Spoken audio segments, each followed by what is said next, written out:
What? Dad won't let me watch the Lab House episode, so can I watch it on DirecTV or on the iPhone phone? Dear, that's really up to Dad, okay?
Oh.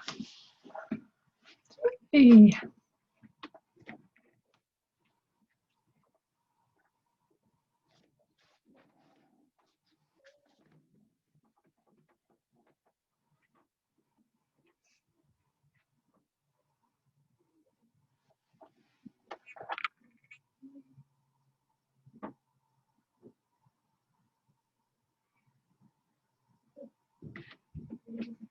An official roll call so that we have that of record, since we can't have it sign anything.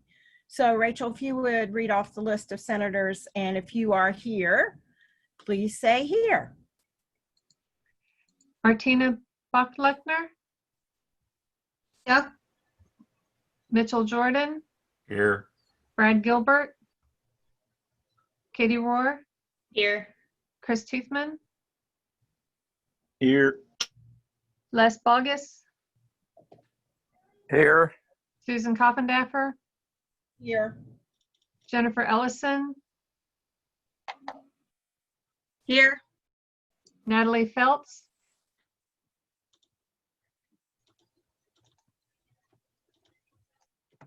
Ironda Campbell, Here.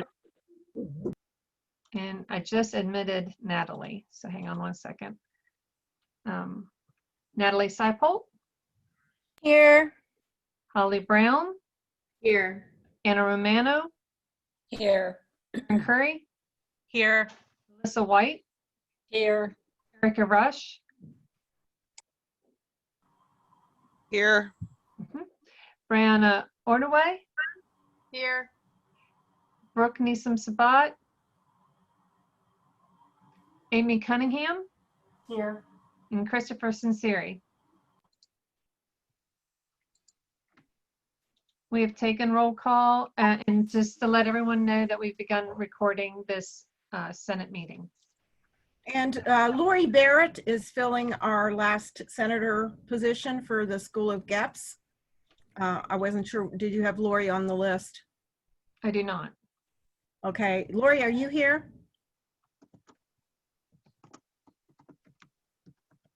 No.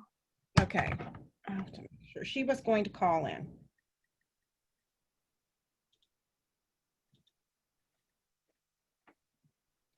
All right, most of my report is going to be part of later business, but I did want to remind, oh, sorry, it's minutes first. Corrections to and approval of the August 2020 minutes, which are in the drive.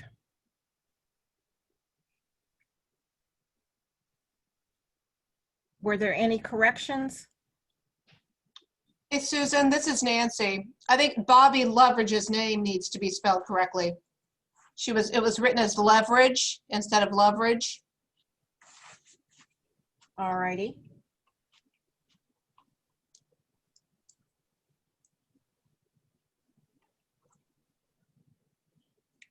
That might be her alter ego name, Leverage, Bobby Leveridge.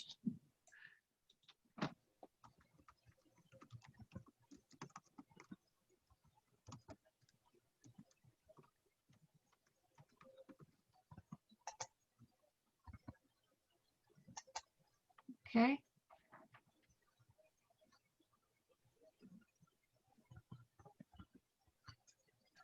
Are there any other edits? I move to approve the minutes.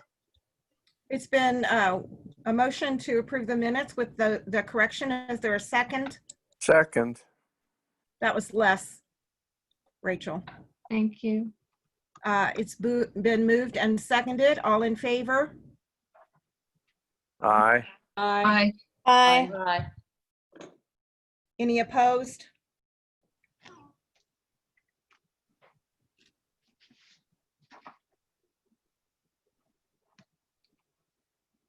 Then the minutes are approved. Rachel, I've got Lori on my phone here. Can you give me that phone number one more time? Just the call-in number. Let me hop over here.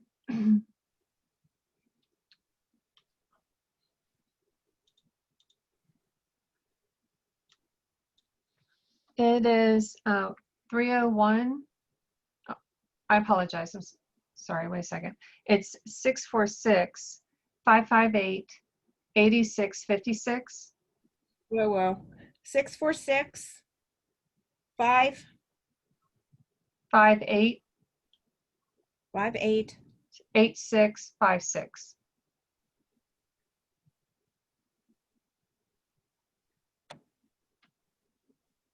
Okay, I don't think I have enough numbers. 646 558 558. Okay. Then what? 8656. That's a lot of sixes and eights. And will she need a password? Yes, the meeting ID is 897-0884. 8970894. Uh-huh. And then 84, 1300. Do it one more time. Sure. The meeting ID is 897-0884-1300. 897-088-41300. That's correct. And the passcode is 960028.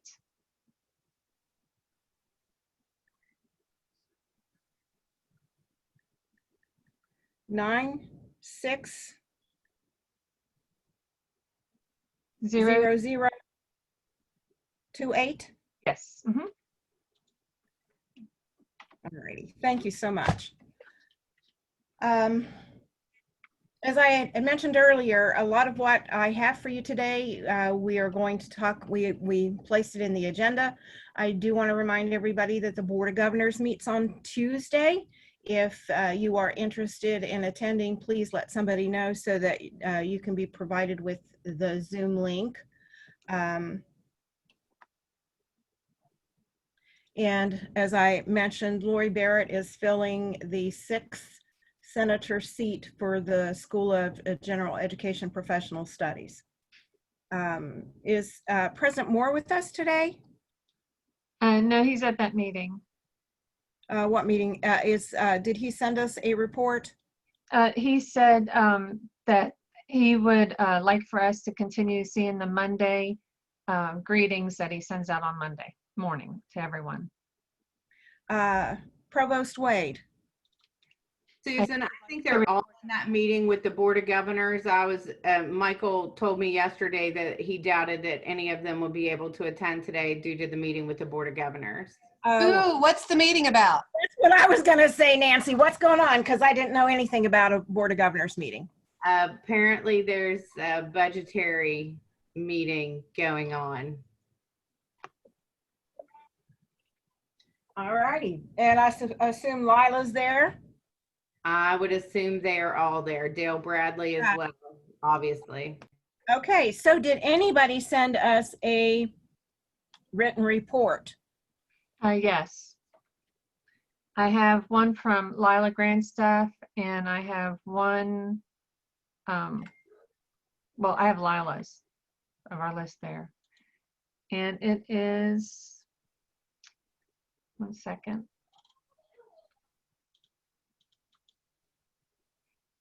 Oh, I have Brooks and I have Lila's. Yeah.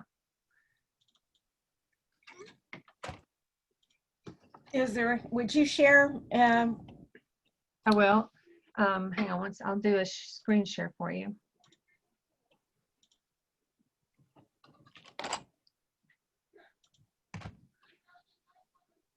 This is the report from Vice President Lila Grant, staff for Student Services. Can everyone see that? Right, so it's a head count of 1,418, expecting 150 to 200 more dual enrollments. I think that enrollment is not as good as last year. We will have some new students at Hazleton. We removed 162 for non-payment and reinstated 119, so that was 43, which is average. Remarks on the WVU's tour of schools. Can't exactly tour when they're not there.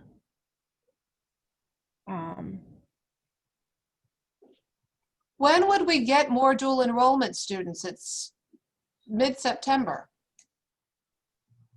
I have no idea, Nancy, because school started this week, right? Right, but I hear that they're virtual, but I hear that it's going to be springtime that we are anticipating.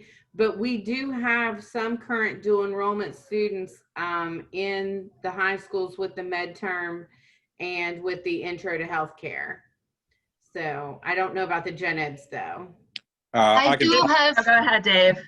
I was just going to say, we have a September 14th date for start date for many of our dual enrollments now. Got it. and I have a dual enrollment student in my physics and health science. There were many glitches at the beginning with the creation of an additional weird class of XLS and other things. And then the school did not pay for the student and the student was removed. The parents sent a letter and included me in that, saying that they were paying out of their pocket to Pierpont in the hopes that the student does not miss too many classes.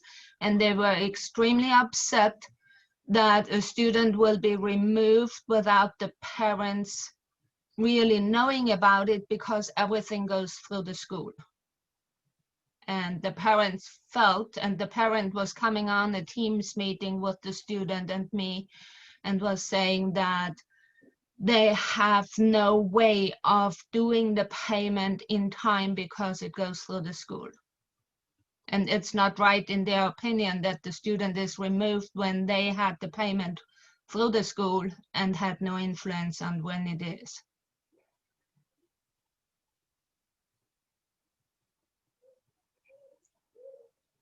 I certainly don't know anything about that, Martina, but that is something that can ask about.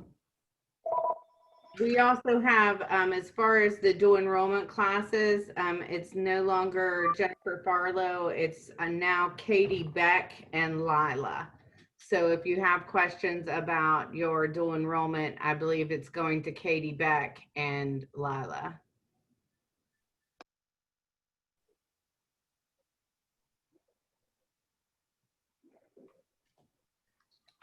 Alrighty. Any other inquiries for student services? Did we get a report from anybody else, Rachel? Oh, I have Brooks' BOG report. Okay.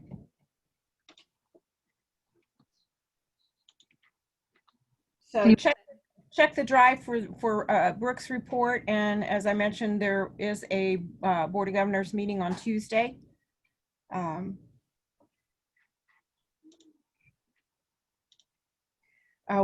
We did have some specific questions for each of the administrators. So I guess we'll have to follow up on that. I just wanted to let you know I'm on the phone with Chris, the student representative, and he did not get an invite to the Zoom meeting. I'm forwarding it now to him. Okay, thank you. I need to add, I think everyone saw my emails. I had issues with my email list. Did you get it, Chris?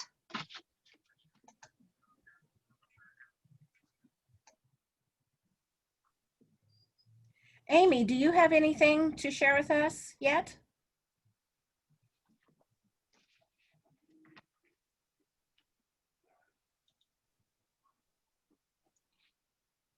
Yes, I do. Sorry, I was on. We haven't had a meeting since we had our retreat in July. So just some highlights of the retreat.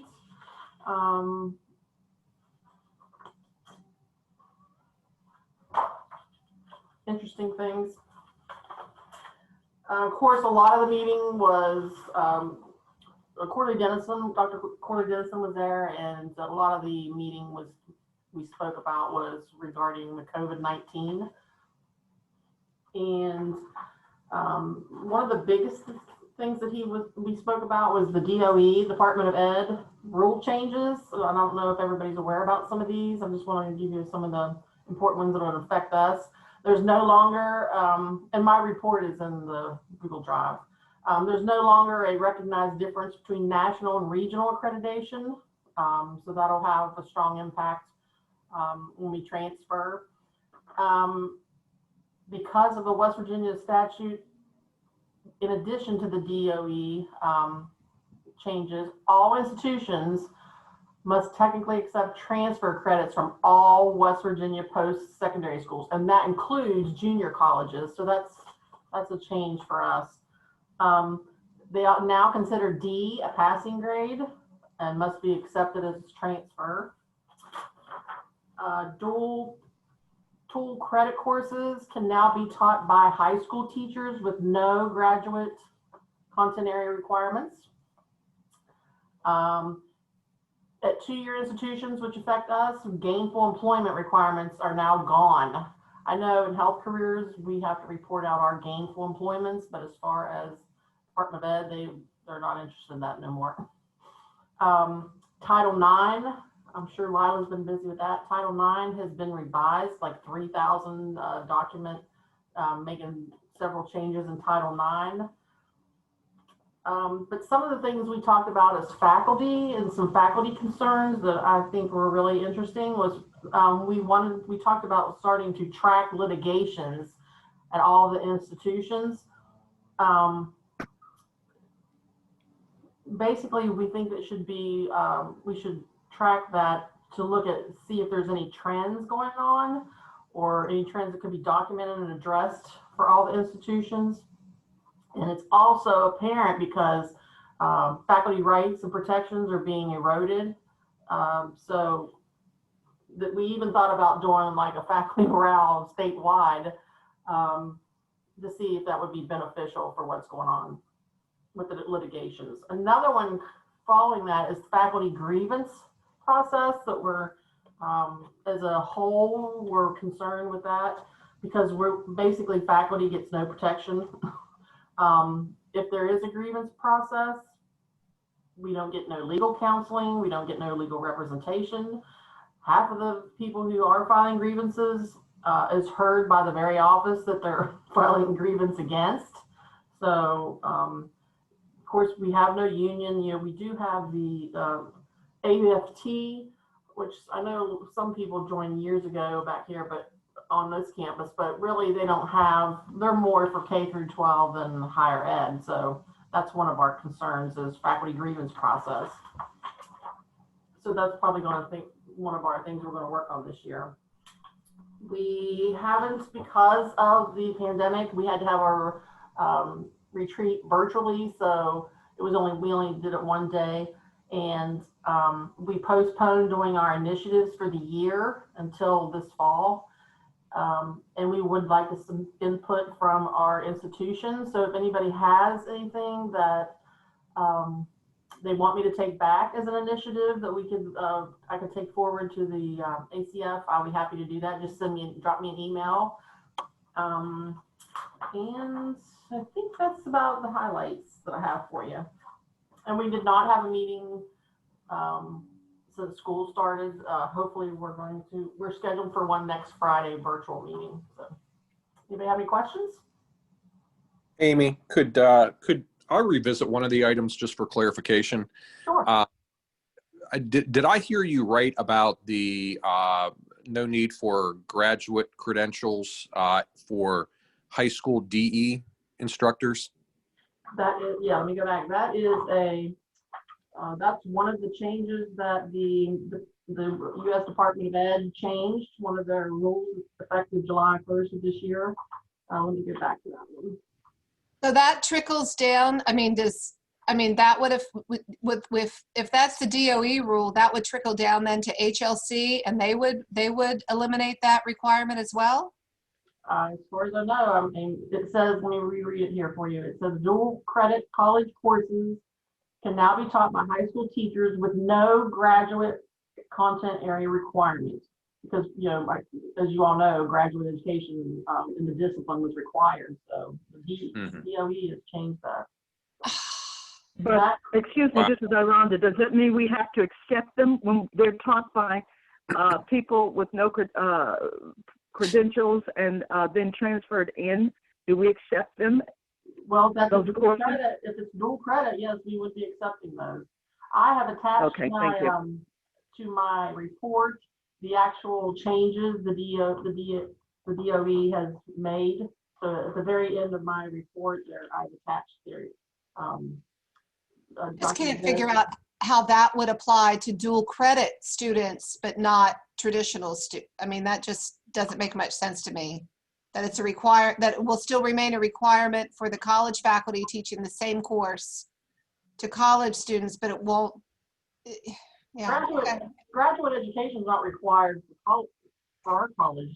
No, I'm talking for gen ed. Most of the stuff that we teach in dual enrollment are general ed courses, and the general ed courses in the fields required 15 graduate credits in that field specifically. Not just a graduate degree itself wasn't even enough. It was graduate hours in the field. So maybe that's something. Maybe that qualification still exists, and it's just different for the more career tech stuff. I don't know. I know it says they can be taught, and because it used to require graduate education in the discipline. So I'm assuming that's. Yeah. My question is my question is how that will affect, or will it affect, you know, if you can teach it in the high school without a certain credential, but you cannot be a regular adjunct with the credential, or will that follow through? That's a DOE HLC thing. They'll tell us. Well, the question I have is, in order to get gen ed credits that are transferable in the HLC, you have to have grad credits, correct? Correct. So what they're saying is you'll get a college credit for it, and the college has to accept it from the dual enrollment standpoint, but it won't be transferable if you go from 2-year to 4-year, as it stands right now. And that's where it creates an absolute nightmare. I don't know. We'll get a hold of HLC. Well, and remember, guys, too, we are, with the exception of the liberal studies AA, we are AASs, and we do not have to be married to the concept of transfer. That's for AA degrees to have to worry about, but that's Dave's concern with that liberal studies. But the rest of you, even if it is a transfer headache for the student afterward, that doesn't fall back on the institution holding any culpability for that, because in an AAS program, you are not, that transfer goal does not have to be your overwhelming goal. But Nancy, Great point, too, Nancy, it's not going to matter when they transfer, because there's not going to be anything that says a high school teacher that wasn't credentialed taught that. So. Right.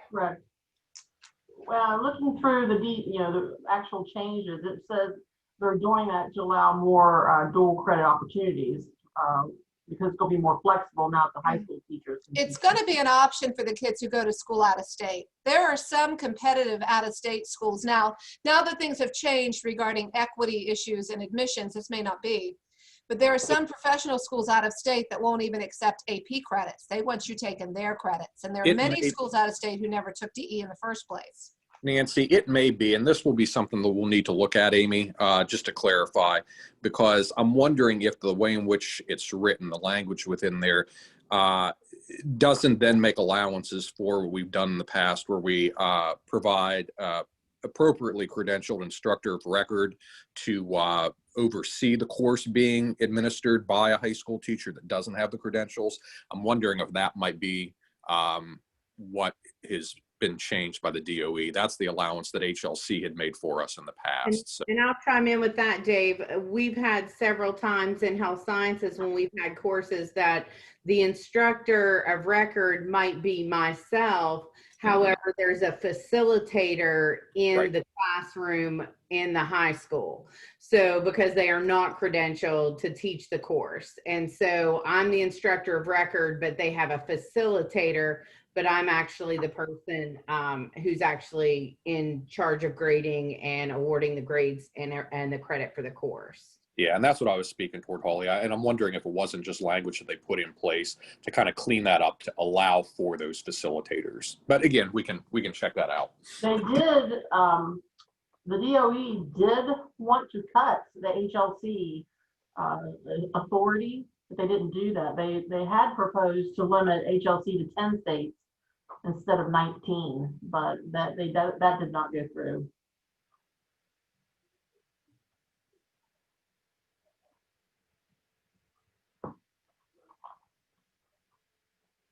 Anything else for Amy?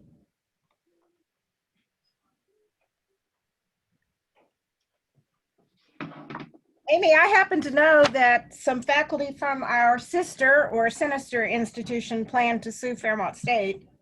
Oh, well, that's the thing. People are, in a lot of institutions, are concerned that, you know, faculty can't do any grievances or anything of that nature because the same people that we're filing the grievance against is the people that's hearing our case. So it's kind of awkward and puts us in a weird position. So that's Some one of of you the may not, but Fairmont State discontinued their music and theater programs.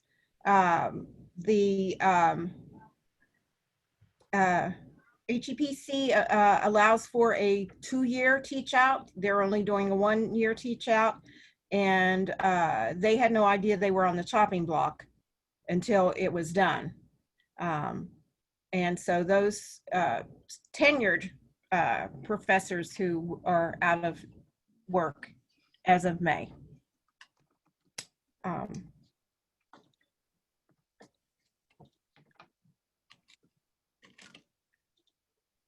So yeah, I think some of those things you mentioned, Amy, sound like really good projects.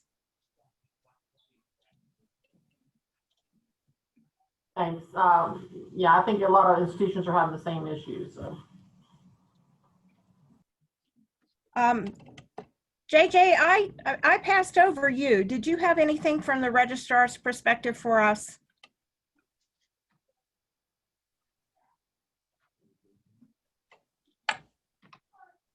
No, I didn't have any updates.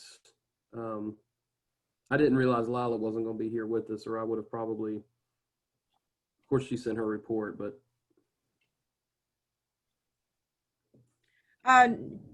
Do you have a date when registration for the winter term and the spring will begin? That is, yes, those dates are already set. They're included in the registrar's calendar. The schedule will come live, and the winter intersession is a part of the spring semester. So it will come live when everything comes live for the spring. The schedule comes out October 12th, and students begin registering on the 19th of October. So October 12th was the schedule. October 19th is when they begin registering, and that's when they'll begin registering for the winter intersession as well. And I do have all the information. The deans have submitted to me the classes that will be offered in the winter intersession. We are building those. They will come live when the schedule comes live as well.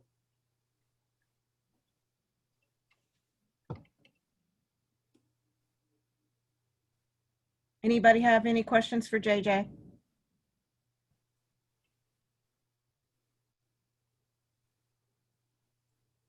All righty. With regard to our committees, admissions and credits have met, and the agenda is not quite right. Melissa White is chair of that committee, and Katie Rohr is the vice chair. Curriculum has met.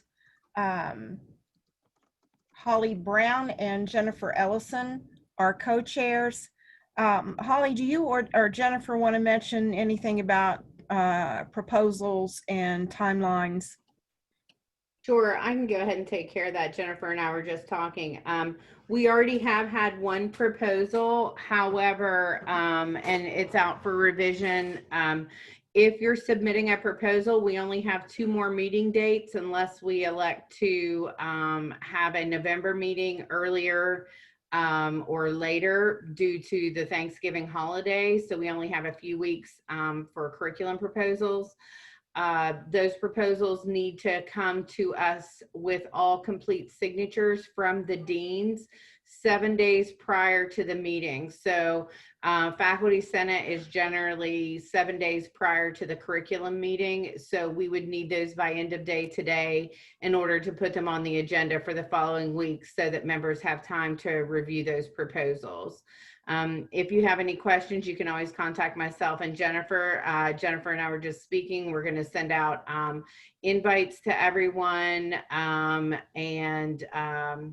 If you just have some simple like prerequisites or modification, like major restrictions, those kind of things, you can do the short forms. Otherwise, even, you know, just a course description change is going to require a full proposal page.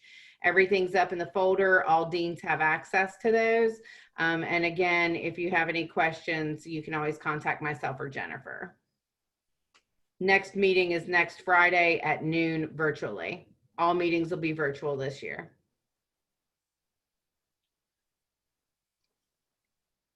Thanks, Holly. Co-chairs of faculty development will be Natalie Feltz and Rusty Taylor. Pam Hamilton is chair of faculty personnel. Karen Morris and Bobby Loveridge, and that's a misspelling there too, Rachel, are co-chairs of faculty welfare, and Deb Benedetti's kind of like a vice chair to help them along. Deb LaPica Scott, I think that's misspelled too, is chair of general studies.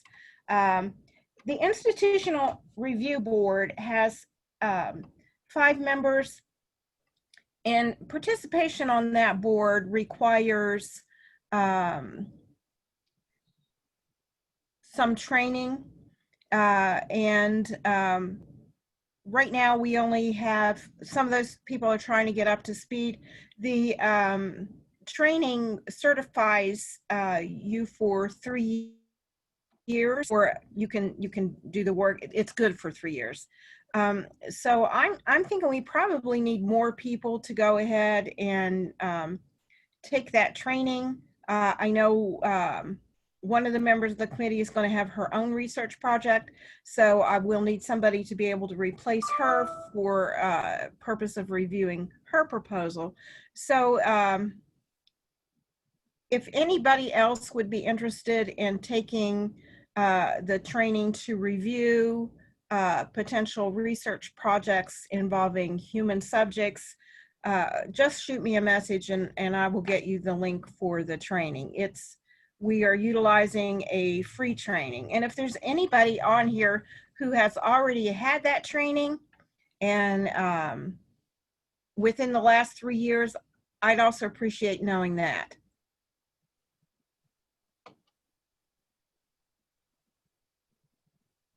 And we don't have chairs for the others yet.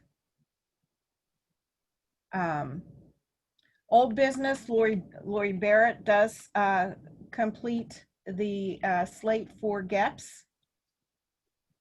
Tenure and promotion update. I did talk to President Moore about tenure, and his initial response was there would be no tenure this year.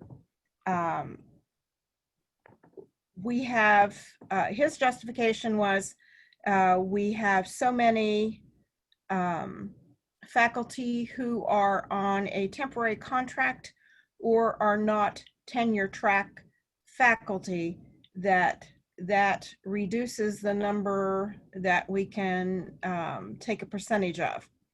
I don't have his final answer in writing yet, but that is his initial response. Promotion will proceed as usual, to the best of my knowledge. So does anybody have any questions or comments? I have a quick question, Susan. I know we were talking about this a little bit in our school meeting too. So I'm listed as term faculty on my contract. So I would be one of the ones that's full-time faculty, but not eligible for tenure. Would that be correct? I thought all contracts, nobody's contract said tenure track in a community college until you did get tenure. Well, and that was what I was, if you had any more specific information about how they determine who's tenure eligible and who isn't. I don't, Jennifer, and I do think that we need to have that.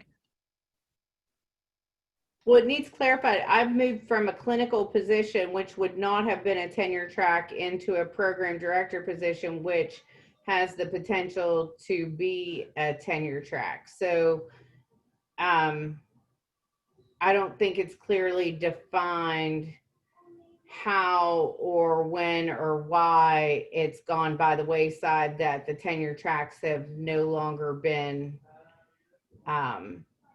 I think the tenure track is on the job posting, because I've seen postings that say there's a question there, says, is this tenure track? And it would say yes and say no. It doesn't really have to do whether you're a clinical instructor or not, or if you're brought in as an instructor or an associate, professor or an assistant professor, whatever. But I have seen job postings where, and I've questioned it, but I don't know why, I didn't make the posting, but it said tenure track eligible and it would say no. And then other postings for similar equal positions would say yes on that box. So I don't think it's determined afterwards. I think it's determined at the time of your hire, but I could be wrong, probably.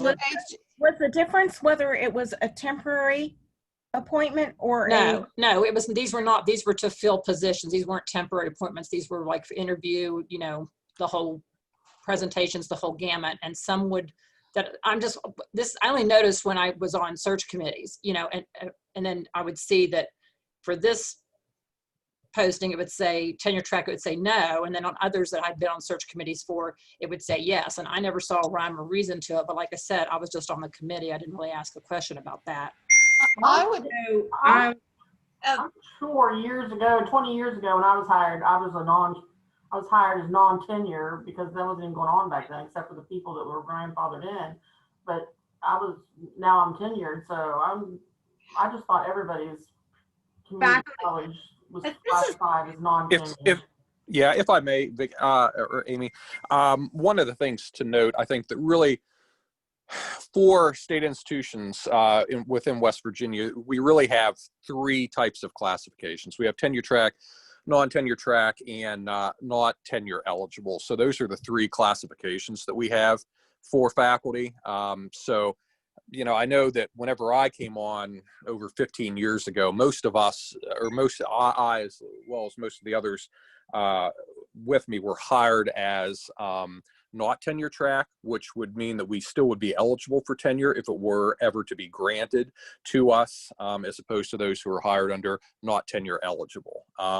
Those folks that are classified as tenure track generally have the obligation to go after 6 years up for tenure review to determine if they can receive tenure. I don't believe that that's a mechanism that we have in place within our institution, something that I'm completely unaware of if we do.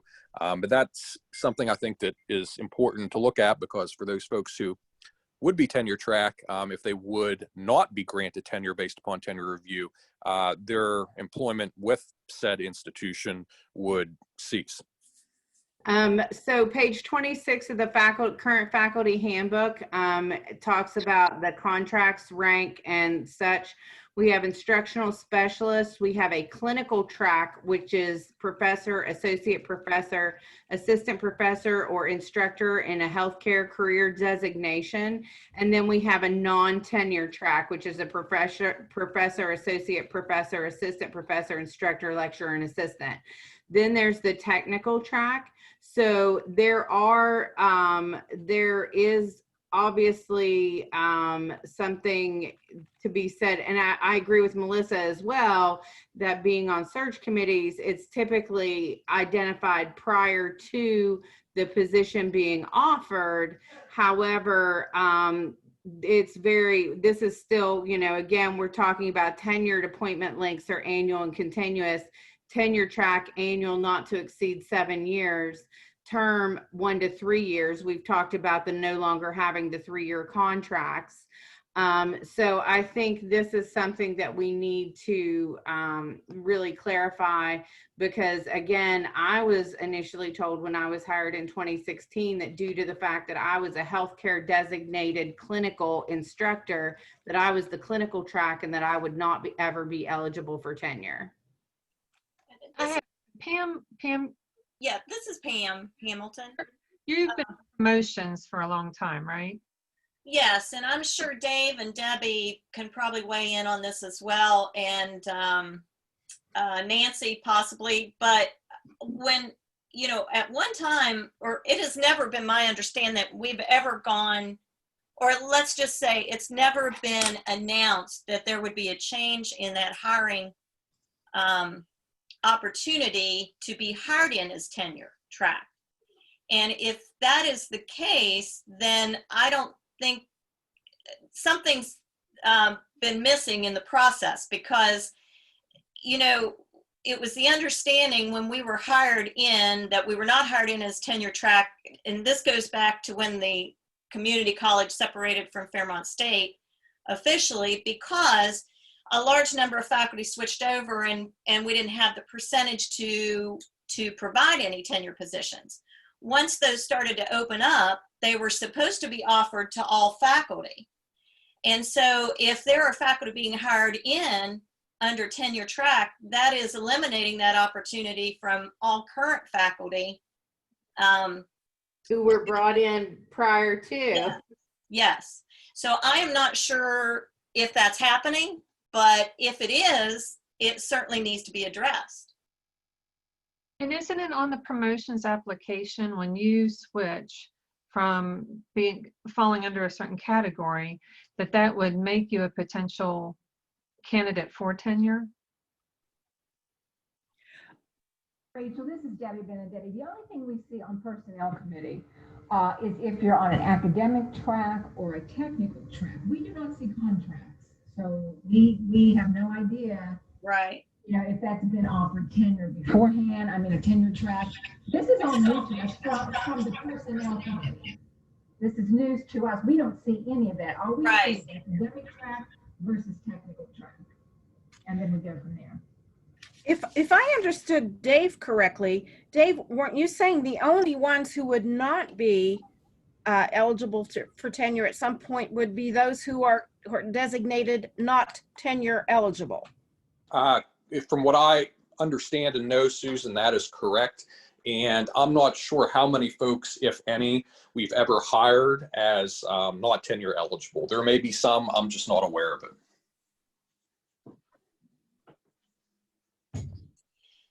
This is, when we receive applications every year for promotion and for tenure, those applications are supposed to be reviewed by the provost's office before they come to personnel committee to make sure they meet the preliminary qualifications.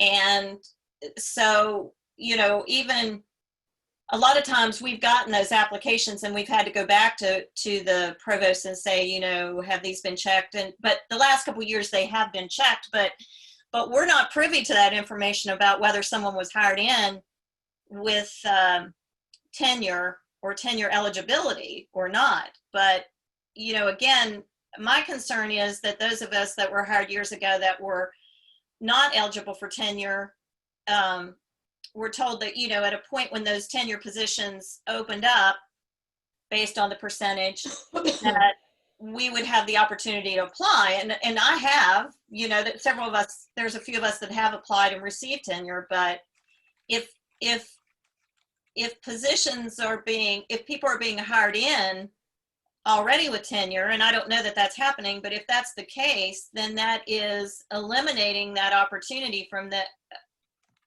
all faculty who were hired with that being an option in their future.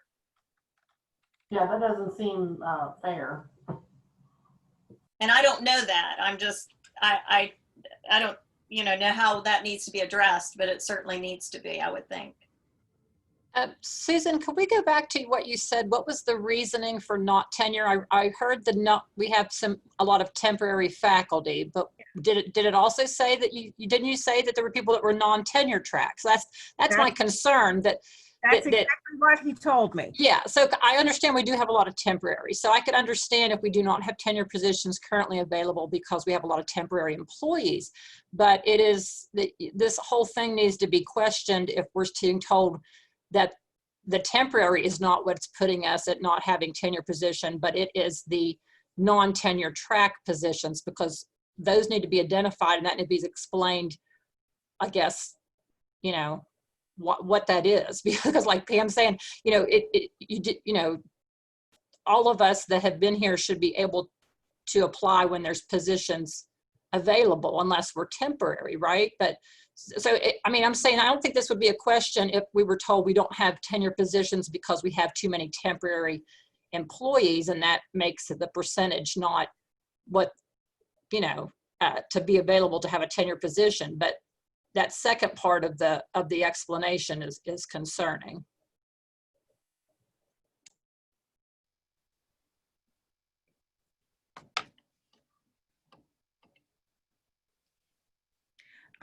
Pam and Debbie, could you help me put something together? Because you know more about. Sure. Yeah, we can. Sure. Okay. And perhaps, you know, this is, you know, something that where the personnel committee maybe needs to approach the president for clarification. Yeah, I think that's an excellent idea.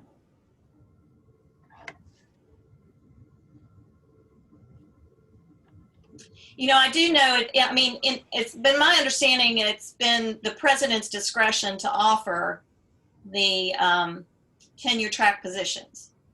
And it, of course, is based on the percentages, but I always understood the percentage to be those that were, I don't think I really understood the temporary or appointment or whatever the position is there, but it was always based on, you know, the percentage of faculty that were already tenured within. So I'm not sure about that, but I do know that I believe we had 2 positions available last year and only 1 was filled. Yeah. So, yeah. You know, I'm in question as to why that is not being offered this year, unless we, for some reason, he's saying that we hired additional faculty in at that instructor level, that if that in some way impacted the availability of those positions, but I have not been aware of that in the past. That's new to me. I don't know, but that doesn't mean anything. I just or could it be that we've lost a few faculty and that's decreased that ratio then, and maybe that's why that position's no longer available? I don't know. Well, I think that's probably what you said is the rationale, because we've definitely lost full-time faculty positions. I've also heard that there's that temporary faculty are counted into that same so that when you add temporary faculty plus the full-time faculty eligible, that's what throws off the ratio. I just wonder where the policy is on that, if that's posted somewhere so that we could review that. Well, like I said, I'm not sure if it would be in our faculty handbook. I haven't read through this entire section, but I do know that when we start talking tenure track and terms and that kind of thing, I did find it on page 26 of the current published handbook. So if someone wanted to do a little research, I imagine if there is a policy, faculty policy, then hopefully it would be there. Well, could I hear a motion to have the Personnel Committee investigate this issue? I'll make the motion. This is Jennifer. I'll second. That was Katie, Rachel. Thank you. It's been moved and seconded that we ask the Personnel Committee to investigate issues regarding tenure. All in favor? Aye. Aye. Aye. Aye. Any opposed? Aye.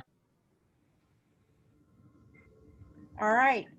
I have a question. Holly, the handbook I see on the website is last year's handbook. I don't think this year's handbook is up. Yeah, and I highly doubt that unless Faculty Senate made any changes, that there weren't any changes made to that policy. No, where'd you ever go? Is that correct, Susan? But we did. We did. To the Which we're going to talk about right now. That's what I'm saying is what's published and what we have. I mean, we need to find the correct policy and make sure it's published. I don't think we changed that at all, but we did pass the confidence versus no confidence policy. Yeah, I don't remember dealing with tenure last year. I know we brought it up to discuss it and to investigate it, but I do not recall passing anything or having anything for a 30-day comment period. We did not, but we can look at that this year. Regarding,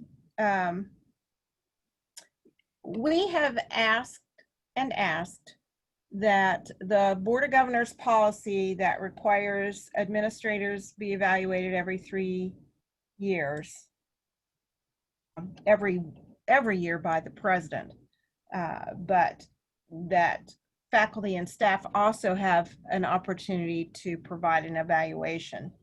And that hasn't happened. So the executive committee wanted to see if there would be interest in creating an administrator evaluation tool ourselves and using it to justify a confidence or a no confidence vote. So I open the floor for discussion.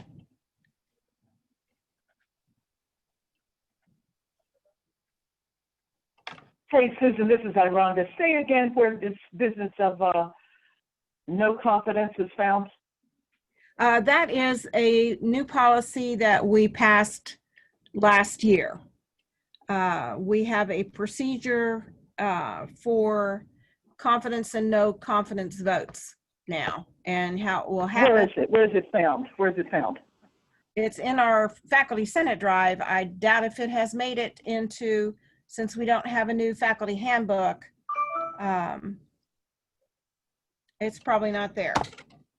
Let me. While you're looking for that, Susan, can I explain the evaluation? I will upload it into this month's drive from. Okay, that'll be good. Then my other question, Susan, is I think I heard you say it, and correct me if I'm wrong, that you were linking this to something that you found in West Virginia policy about what we could or could not do. Where's that? Susan, Do you have the policy number handy, Holly? I do. I'm looking right at it. If you go to our website, you can Google Board of Governors policy number 23. It's the administrator evaluation. It was effective July 1st, 2004. And it's the policy regarding the evaluation of administrators. And Okay, go ahead. West Virginia policy number 3, number 23. 23, yes. Board of Governors policy 23. Very good. All right, thank you. Yeah, I just wanted to get some background on it that I could read. Thanks a lot, guys. Sure. And so basically it's the president or his or her designee shall conduct a written performance evaluation of the administrator every third year of the administrator's employment. Their performance shall be evaluated in relation to the duties and responsibilities assigned by the president or designee and any other criteria previously established by his or her supervisor.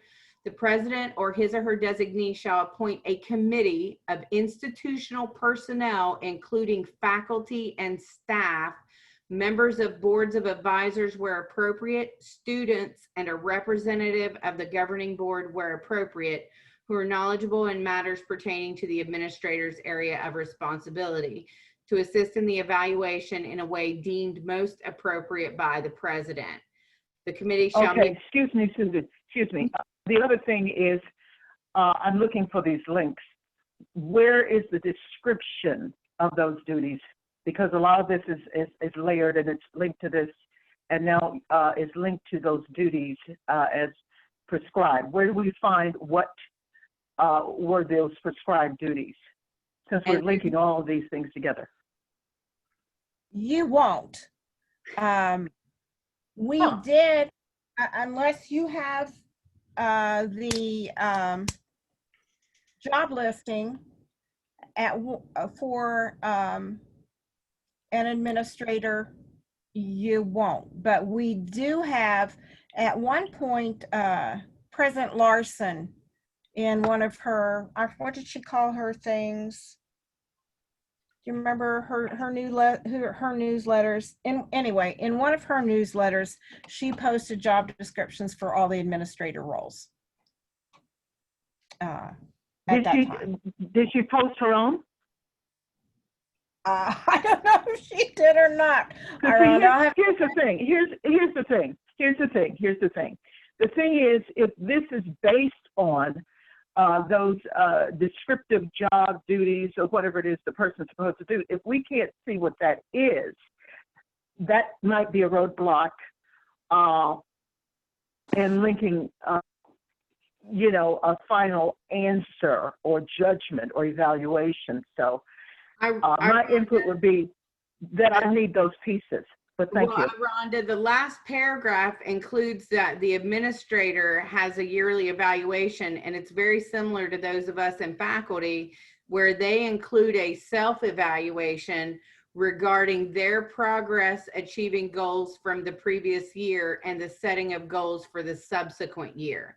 So we would know what their goals entailed for the year, and if they met those goals, we could certainly evaluate based on that. Yeah, we could evaluate a portion of that as portion of the whole. And I appreciate that because that's tangible. And what I'm looking for is tangible. So that's one of the pieces, though. But when we go back and read, whatever else the description says, and this is going to be homework for me, then I look for whatever it is the Board of Governors or the position said, that the person was supposed to do. But, I don't want to type the meeting, but I am looking for tangibles. And I do thank you. That's one piece, but that's not the whole. And I'll get off the mic now. Thanks. Bye. Susan, do you think we could have, isn't it Natalie or Brooke, could we have, our Board of Governors liaison? Surely they have a job description for those folks, or I would think so. I think at this point, is there interest in pursuing this?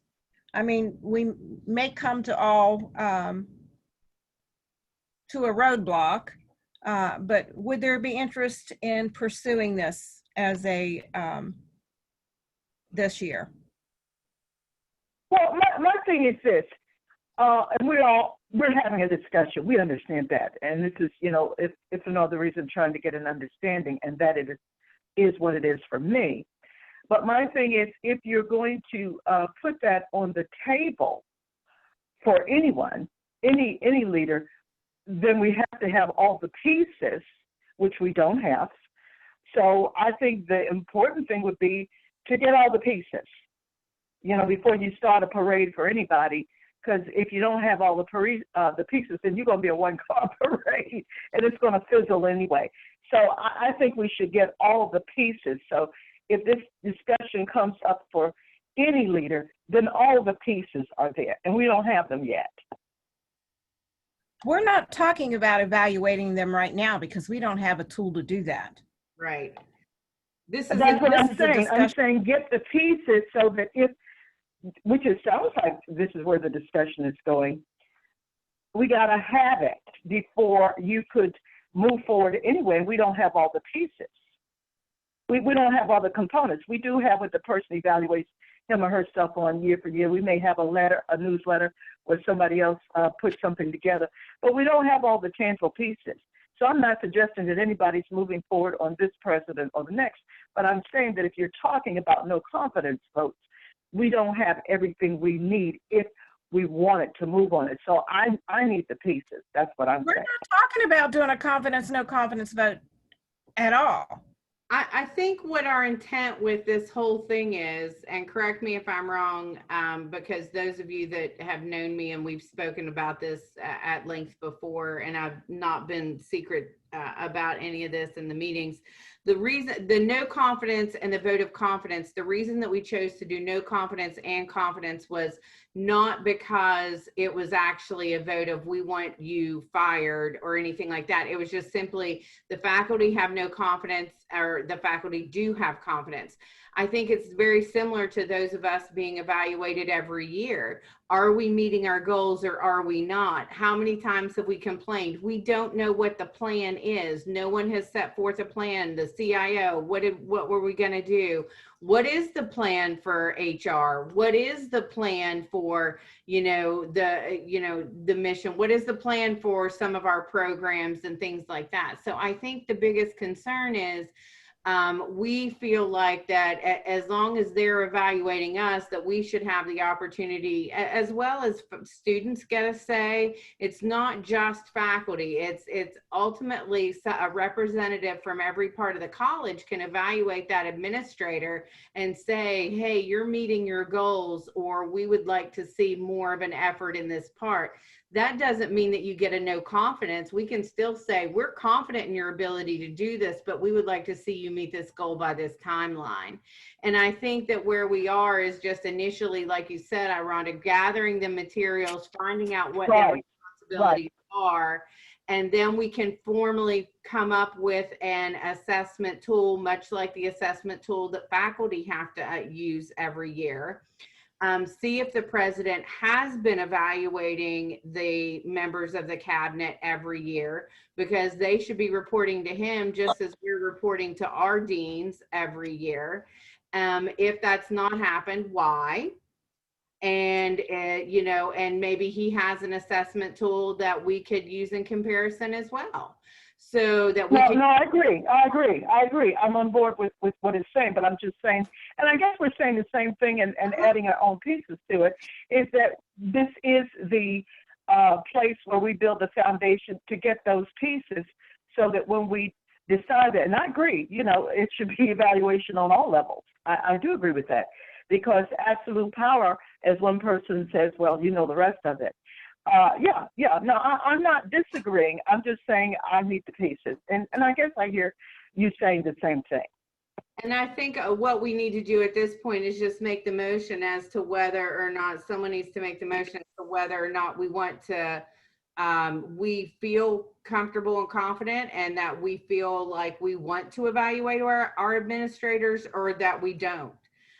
Because if we feel like it's not within our scope, then at that point, it's a moot point and we move on. But if we feel strongly about being able to evaluate our administrators as they evaluate us, then we can vote for that, and an ad hoc can be, created, and we can go forth with that.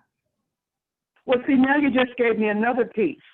And Susan and other senators who have served before, you may be able to address this question, because I made an assumption that it was within our scope. Is it not within our scope to do that? The Board of Governors has said that faculty and staff shall evaluate administrators. Okay, so it's within our scope. So we don't even have to wonder if it's in our scope. Then, am I right? It's in our scope. But we are not supposed to initiate it. Oh, then I'm confused. The issue is it has not been initiated. So we're going to ask. See, this sounds like we're in the middle of a courtroom. It's within our scope, but we don't get to initiate it. The committee. So we have to put it to the faculty and staff. Is that right? Right. Faculty, staff, and students. Okay. Right. And it's initiated by the president, but we aren't aware if it's been done, because there's never been, I'm not aware of any faculty that's been included on an evaluation of an administrator. Correct me if I don't know of anyone here that, maybe I haven't. I'm just curious. I'm all for doing, because the policy says it's for the president, vice presidents, provost, assistant provost. So we could do them all. My question would be, what are we going to do with the information that we get from it? We did our faculty morale last year, and faculty didn't even get to know the results of our faculty morale survey. So what are we going to do with this if we do evaluate them? Who's going to get it? What are we going to do with it? And I think that's the thing, Amy, is that we have to work with the president, because I think the committee that would be elected to be part of the evaluation would be the ones that would get it. I would hope that the faculty would bring it back to Faculty Senate. And then at that point, like I said, if it were a positive review, or if it were absolutely, dire and negative, that's exactly why we put into place, yes, we vote confidently in this VP, or we have a vote of no confidence. So I think that's where, we talk about those things, and about, we discuss it with the president and how it's supposed to happen, the policy and the procedure, which has been set forth by the Board of Governors. It's not a policy or procedure that we need to set forth. It's clearly stated in the Board of Governors policy number 23 as to what's supposed to happen. We just need to ask why it hasn't happened, and request that it does happen. Does that answer your question, Amy? Yes, thank you. I do want to let you know, Amy, that the faculty welfare survey was supposed to have been shared in your school meeting, and it was terrible. As far as I know, health sciences didn't get. Yeah, we didn't get it. No, only bits and pieces, but I don't recall seeing it. It was shared in our school meeting as well. I was present, and some points were shared, but it was scant.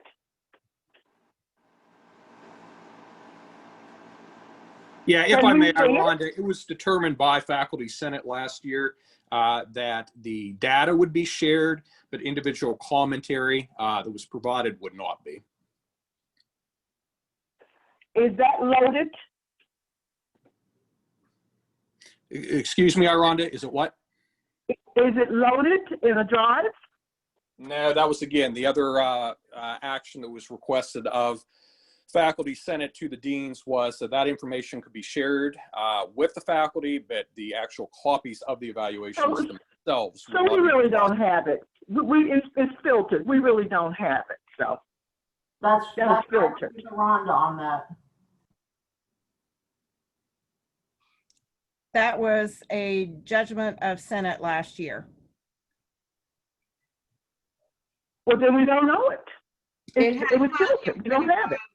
It had highly identifiable information that could actually point in the direction of certain faculty. So we actually contacted HR, and it was advised that we not share specifics, but we give the overall. And I believe the overall is what was given. Correct me if I'm wrong, Dave, but the overall is what was given to the deans to share at their meetings, correct?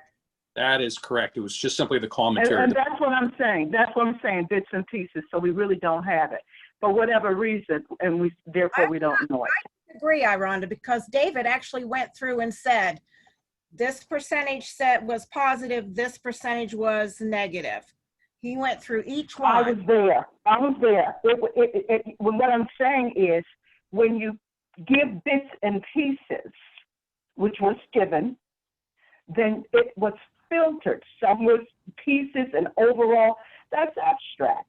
So that's what we got. We got a synopsis that was filtered. So we didn't get the whole report. I'm saying what you're saying. I don't think we are saying the same thing, but well, back to the. What you're saying is that we were given the report, but we weren't given the report. We were given bits and pieces as it was filtered. Oh.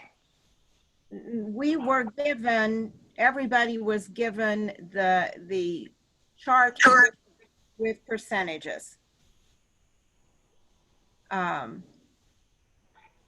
I think part of having people complete surveys is with the understanding that when I say something really horrible that you can probably figure out that I said it, that it's not going to be broadcast all over the place. It would be nice if the highlights that you're talking about, the percentages, was posted somewhere, because like I say, I'm fairly certain that health sciences didn't even get the highlights. Yeah, we didn't get the datas or the pie charts or the percentages. We didn't get anything. So we're in the dark, and I figure a big portion of us filled them out. I'm just curious, who did, or this is Nancy, who did, what individual, what organizations, what groups actually did see the results in their entirety? Just Faculty Senate?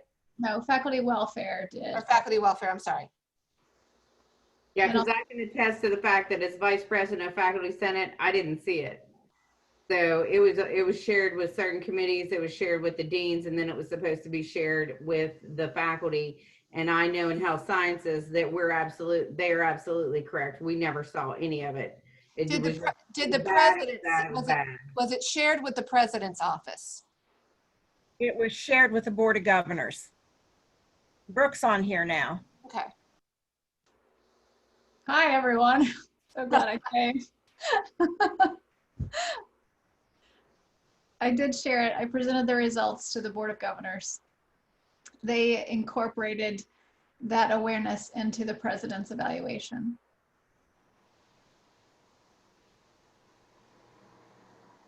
But Amy and Melissa and Holly, we'll talk about this at executive committee meeting and see what the exec committee might want to do to remedy the fact that you all haven't seen it. Thank you. Yes, thank you. So back to the administrator evaluation. Since you're here, Brooke, again, poor Brooke's gonna say, why did I come here? We were questioning about BOG 23 that requires administrator evaluations every 3 years, and we've asked and that hasn't happened. Could you have any update on that? As far as whether that's been brought to Dr. Moore's attention, or and whether that is on the schedule, or if it's on the schedule, I have not seen it. And I know that that's been discussed, the fact that these reviews, evaluations haven't been happening. But as far as to the action plan for making them happen, I can't speak to that because I don't know about it. If it's something that I should bring up at the next Board of Governors meeting, I'd be glad to.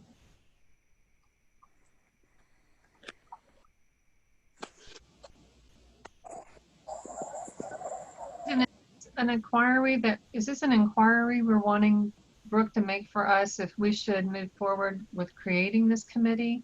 Or does this fall upon the shoulders of Faculty Senate to create this committee to meet the requirements of policy number 23?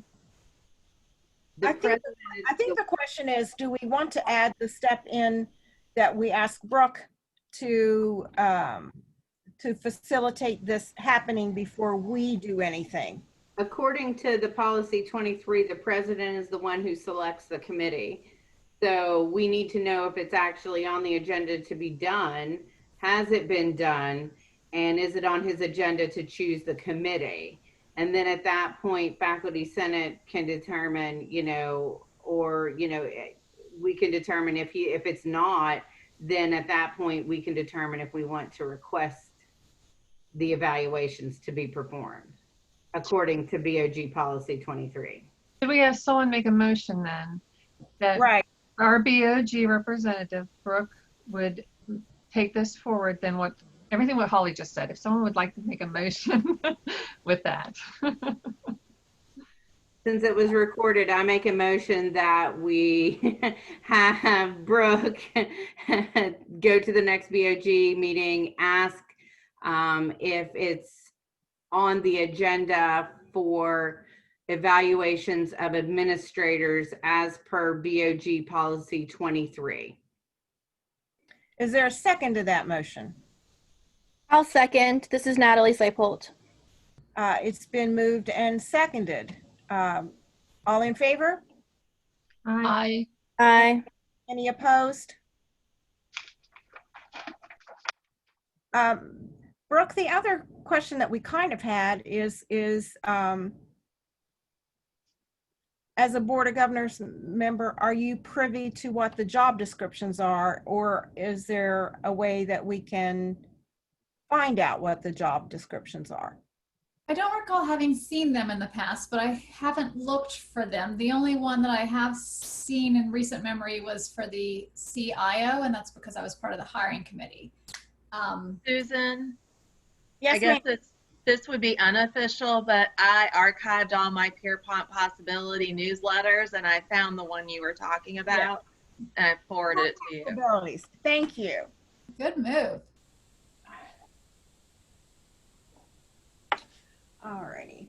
So Susan, is that something that I should ask about the job descriptions for each of the, and when we say administrators, are we meaning the president's cabinet members? Yes. Okay. We can share BOG policy 23 with you, Brooke. It clearly lists who all is should be evaluated. Perfect. Thank you, Holly. Mm-hmm. All righty.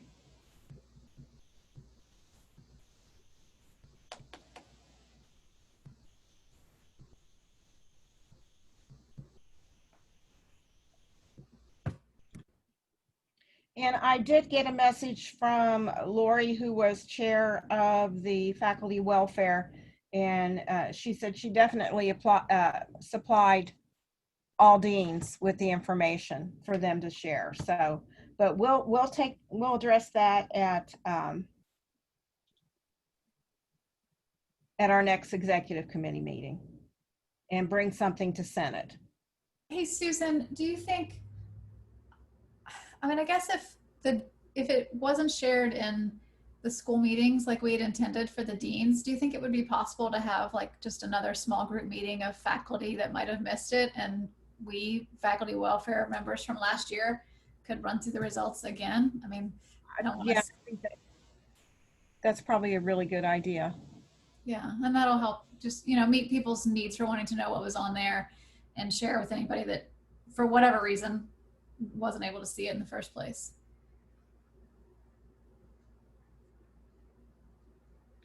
Okay, new ad hoc committee.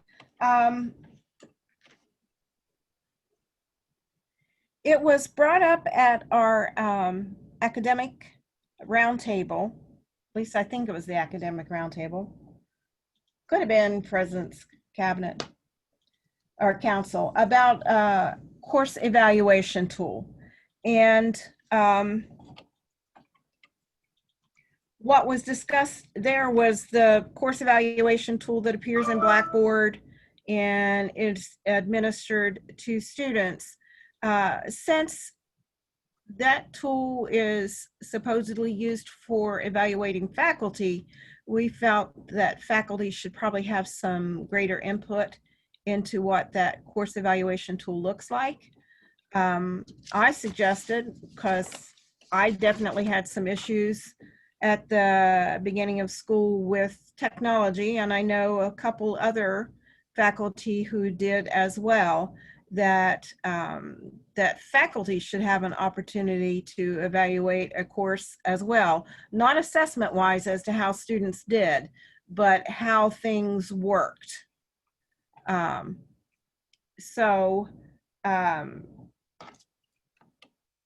provost has asked that Nancy Parks be on that committee, Robin Strader, and Memory Dobbs. And I need some faculty volunteers who would like to work on a course evaluation tool.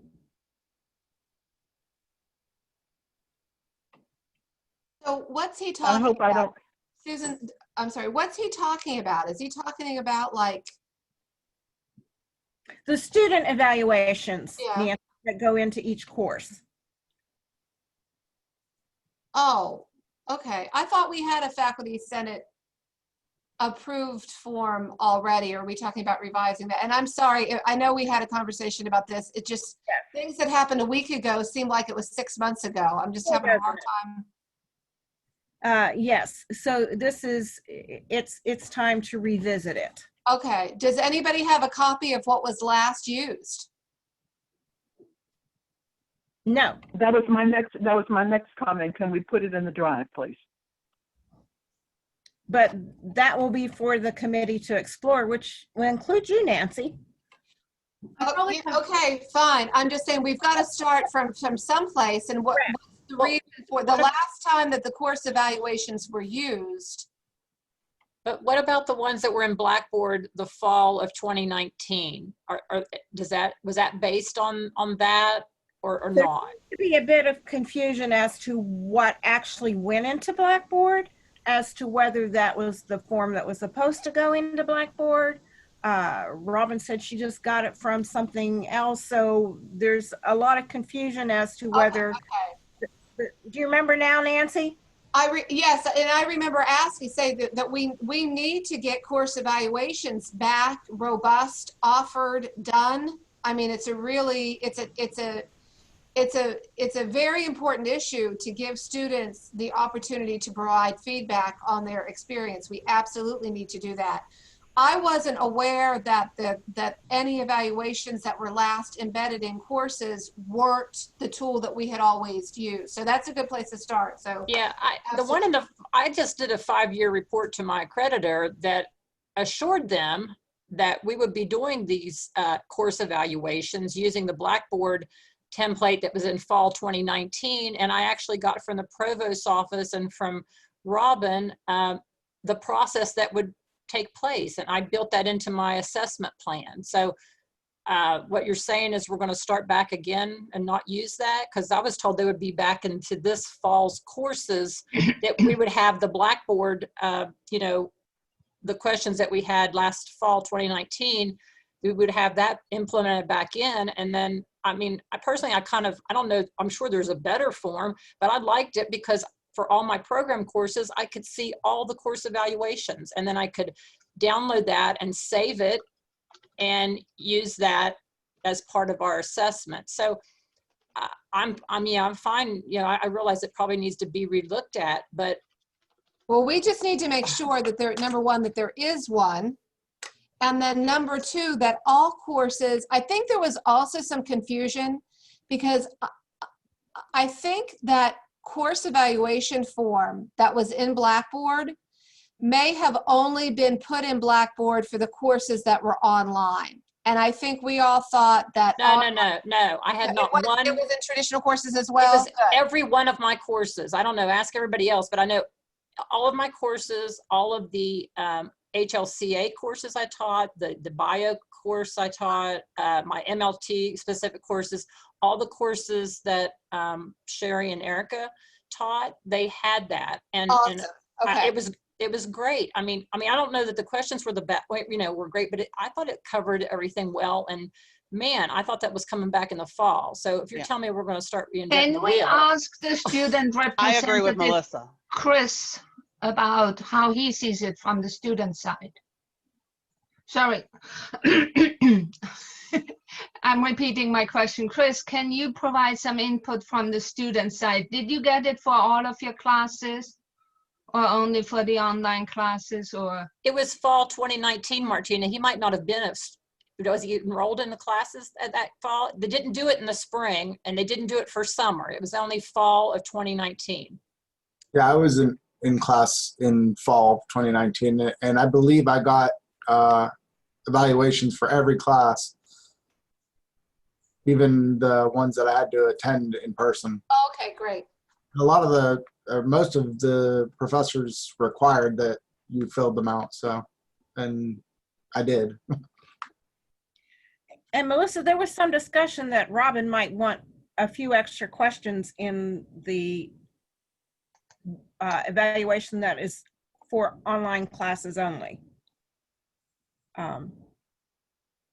Yeah, I agree. There were some questions in the one, since it was kind of in all the online and face-to-face. I think some of the questions, and Chris could probably clarify this, but I think some of the questions for the face-to-face didn't apply because it was mostly online, an online format. So maybe it would be tweaked a little bit to be more specific for each. And there's probably questions you would want for the online, but yeah, I thought it wasn't real super lengthy, but I thought it covered a lot of important aspects. So Melissa, would you like to be on this committee? Oh, I guess so. This is Aranda. I volunteer to be on it as well. So if we have Melissa from Health Careers and Rhonda from GEPS, that just leaves BAT. If we want to spread out the work that way.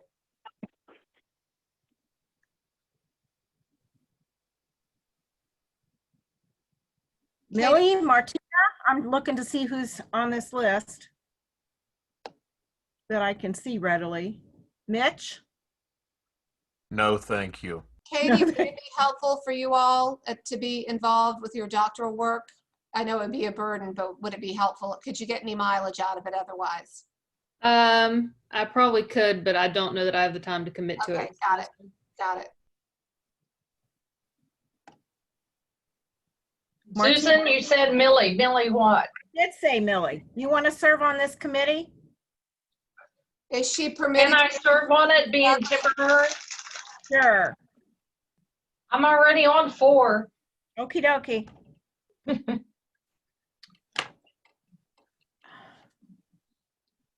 Martina, would you have time or interest? I would not completely be not interested, but I have those 2 big projects, the Project Vision, which is an NSF project where we participate nationwide, and the STEAM project, which takes lots of my time, so.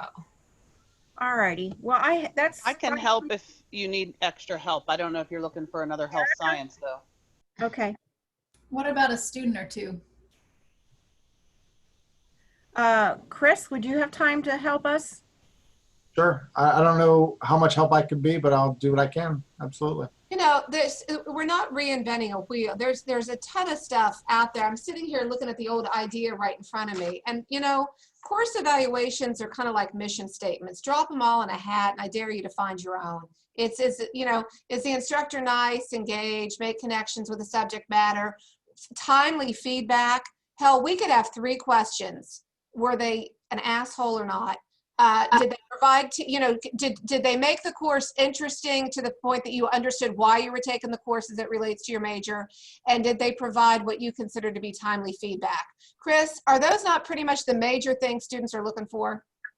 Yes, absolutely. That was rhetorical. You never have to be put on the spot by any one of my obnoxious questions. But I swear to God, if we look at all of them, they're all going to round down to those 3 major categories. You do realize that all my students will freely admit that I'm an asshole and I'm sadistic, but they would rather not have the class from anybody else. Is he an asshole to the point that it impeded your learning? Yes or no? No, usually it drives the point home and they There hate you it when I'm go. right. There you go, Mitch. Chris might know the answer to this because I'm not sure from the faculty side, but are you reminded annoyingly to fill those out? Because I know as a WVU student, I get that notice until it's actually finished. Absolutely. Okay, in a couple of months. Personally, I'm weird. I want to fill them out, so it's different. Yeah, I know Robin thinks that the one that we currently use is too long. So she had some suggestions for trimming. And I know originally that we had used the same eval for in-person and online courses because the philosophy at that time was the learning and the instruction, should be robust regardless of the venue. But I think, now that we've gotten into online learning more and we know a little bit more, it would be probably helpful if we had one tailored for online courses versus traditional courses. And I think that would be helpful, and making it something shorter is always better. I think this is going to be a task that once we start it and we have a goal of completing it, that's going to be something that we can feel good about. And then it's just going to be making sure that they get into all the courses. And then not only that students do them, but we've got a very efficient way to pull out the information, compile it, and get it back into the hands of the instructor before they start their next semester.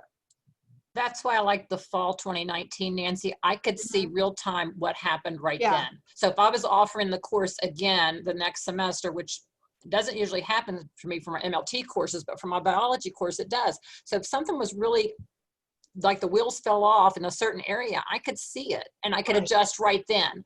And then I was told that it would go to the provost or whatever, somebody would evaluate it, and then they would use those, to look at classes as a whole.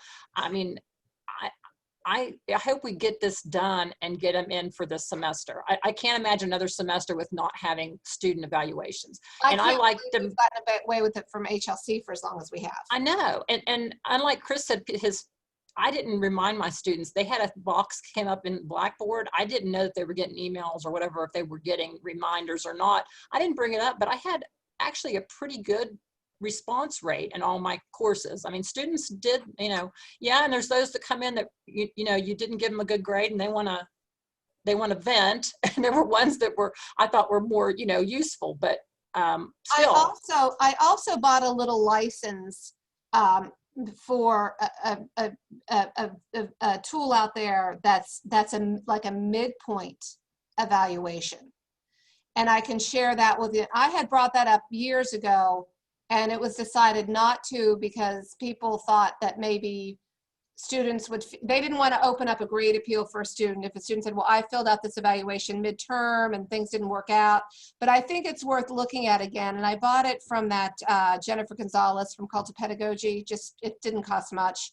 We're supposed to buy individual license for individual faculty, but I figure if I buy a few, I can say there's one for each school, and then we can kind of not use that wholesale, but pick and choose and adapt it for us if we'd ever be interested in doing anything at the midpoint of a course as well. But that can be a different discussion because Melissa's right. The getting the results and using them in a timely fashion to get ready for the next time you do it, that could also be just a huge chunk of our institutional and course level assessment.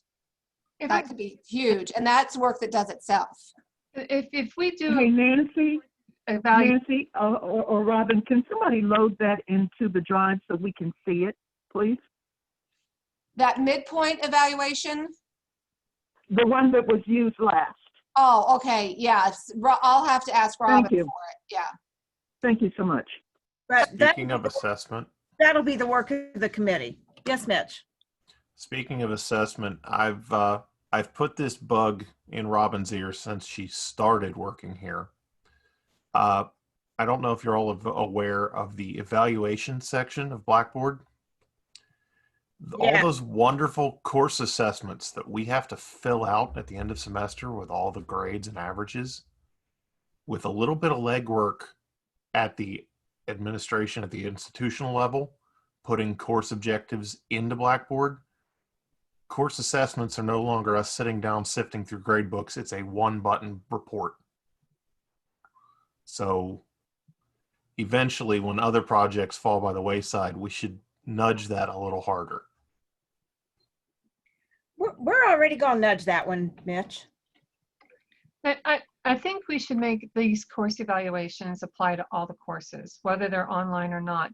But then I also think you should have a separate, really 3-question fast online course, because your instructional design is different as you deliver the information. The information is the same, but the technical part of it is another piece of the pie that we're not addressing all the time. And I know that's my soapbox. I think we don't measure their digital literacy when they come to our school, and we just assume that our entire class has the same ability when they don't. Hey, just a real quick plug. Melissa and I know, and maybe others of you too, watched the first part of an Innovative Educators webinar last Monday on moving your course online. It was very helpful. There's a second part. So the first part recording is going to be released to us on Monday that I can push out, or wait to do the second part this week and put it out as a package. But you're absolutely right. Some of the consistency in how the course is put online, and this guy had some great, really simple advice, but we'll get that out. But just that the college now has that membership to Innovative Educators Go-To webinar. So anything on there that you see that you want is going to be free to you. Just use that Pierpont 19 code at checkout. But that's something to look forward to as well. Yeah, because I've gotten a lot of calls this week from moms, moms of kids who can't find their way around their Blackboard class or get into their product or something. And if we could get that kind of institutional level of commitment to consistency in where students find things in their Blackboard courses, that would just be awesome. Which brings me to my next committee, the Blackboard committee, and I pretty much have, Brooke, would you be willing to serve on this one? I mean, we kind of had a team over the summer that then we weren't asked to do anything. So I would like to bring that team back together. That was Brooke, Carrie, Holly, Sherry Craddock, and Rachel Beach. And Mitch, we will be on that assessment as well in Blackboard. I don't want to pick up another committee because I'm learning how to be a program coordinator and do 5-year reviews and all this other wonderful stuff at one time. But if you need perspective on something, I'd be willing to step in every now and then. Yeah, send us all of the perspective, Mitchell, because I think that was a great idea. I had no idea that. My perspective is I look into, hey, what's this button do? And Robin's like, will you stop touching stuff? So I've annoyed her a little bit. Blackboard could do that. So basically the folks on that team are people who have QM certifications and teach online a lot. Is there anybody else who would really is just dying to be on that team? All righty, folks. Holly, would you mind? Is Holly around there? Holly, could you talk about the health tickets issue? Which health tickets issue are we talking about? On the agenda, the issue with health tickets. Oh, the issue with health tickets. The fact that we have, so there have been some issues with the help tickets. We have noticed that there is an extremely long time when submitting a help ticket, and that tickets are being closed or combined without having any response. So one of the main issues we've had is we wanted to request from IT, like what is their policy and what is their procedure. And I can kind of give you a personal thing that I went through this past week. In our health science lab, I was having some issues with my mannequins connecting and everything. And I was just basically, IT sent me back this list of reasons why it wasn't working. And I said, well, have you even been in my lab? And they were like, no. And I said, so you're refusing service? Well, no, we're not refusing service, but, and so it's turning into like they're kind of, I'm not sure exactly how they're picking and choosing which help tickets they're addressing and which ones they're not. And I know Chris has had several that he's put in. And then Chris Toothman's had, I mean, students put in help tickets. Faculty have put in help tickets, and I know that there's only 2 or 3 of them. However, the issue now has become that they're closing them without faculty knowledge, and then you end up having to resubmit. So my issue with my lab was submitted last October. It was submitted again in January, and then it was submitted again last week. And they never stepped foot in my lab until today or till yesterday. So it's an issue as far as, and I think this was something we were starting to address, but I'm not sure. I believe Ron is now on board as CIO. So we have separate IT help tickets, and then Robin has now set up a separate Blackboard email. And Chris and Sari, can you let me know, have students been made aware that there's a separate Blackboard help versus IT help?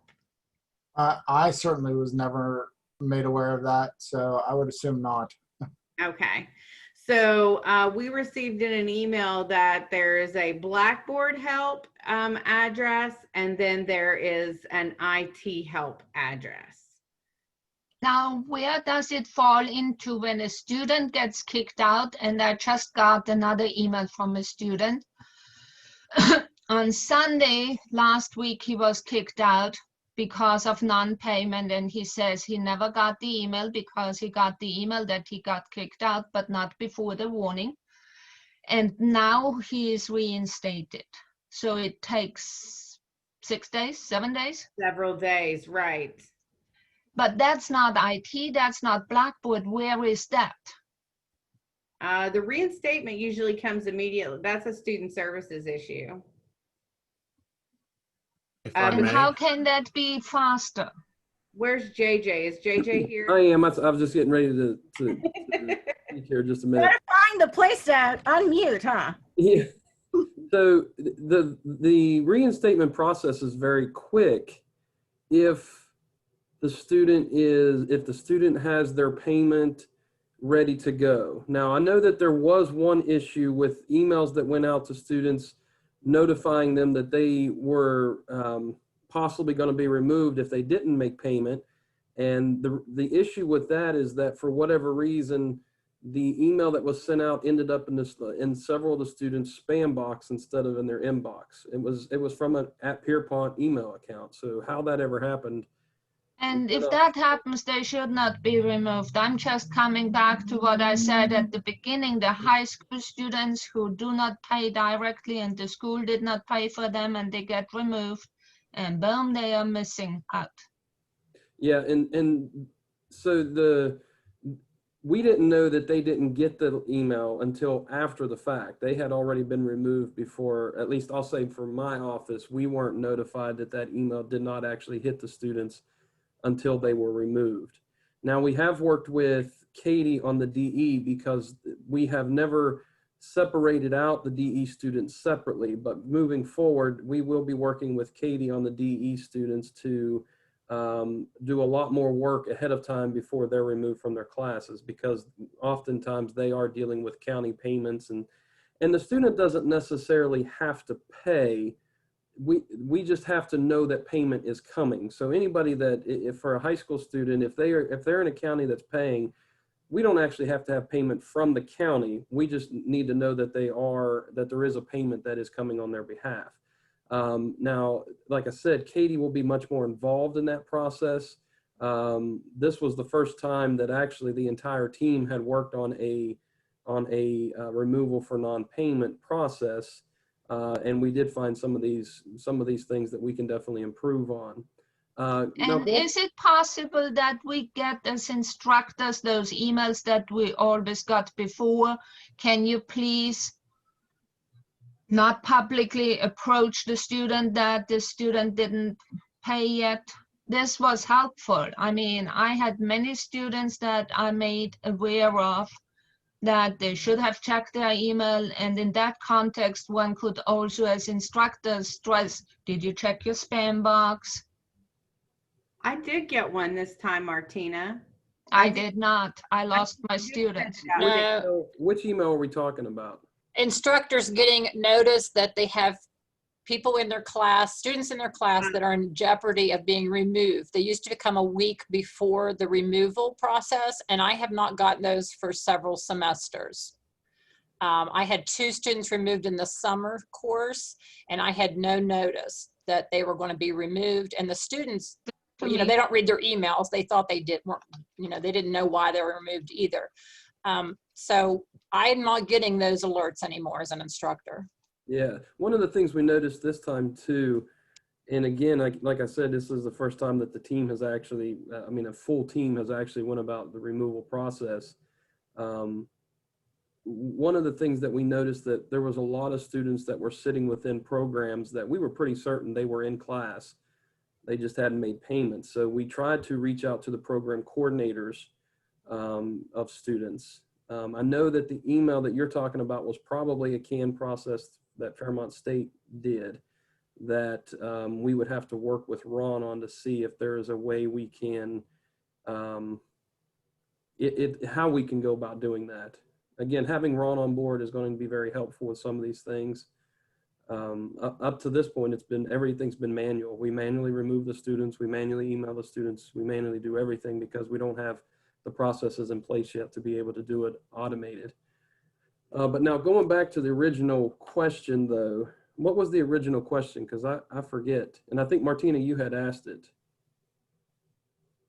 Why it takes so long to get them back into the classes? Oh, yes, yes. So if the student, once the student contacts us, if they are making payment out of their pocket, it's an immediate process that takes probably, I'm going to say by the time that we get notice to the time that they're back in class, you're looking at probably a 24-hour turnaround time. The first day of the removal process this time, we removed over 160 students for non-payment, and the first day we had about half of them going back into classes. The students hadn't responded to us up until that point, and then the first day that they're taken out. Now the students weren't removed on Sunday. They weren't removed until Monday morning. But once they were removed, we had about half the students, we had about 80 students come Monday to be reinstated. So the process at the very beginning was slower, but it would not take a week though. And if it's a week, what's probably going on is we can't reinstate the student until we know that their payment is coming. And if they are trying to use financial aid, some of these students didn't even have a FAFSA filled out. So we couldn't reinstate them into their classes until we could get a FAFSA on file for them. Financial aid could review them to see if they were going to be eligible for financial aid, because the last thing we want to do is put students back in their class and then find out that they have no way of paying for it, because at that point in time they would be responsible for that bill. So those would be the students that would be delayed a week or so from being reinstated, only because we just, you know, it's a difficult situation. If we reinstate them, then they're going to be responsible for their balance. If we don't, they're out of their class for a few days. You know, it's a tough situation regardless how you go about that. But a normal turnaround time is much quicker. Matter of fact, it's usually about 4 hours that we can have a student reinstated and put back in once payment's made.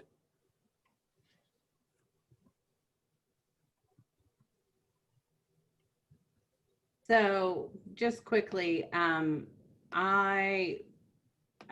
the chat, Mitchell said that the Blackboard help is all over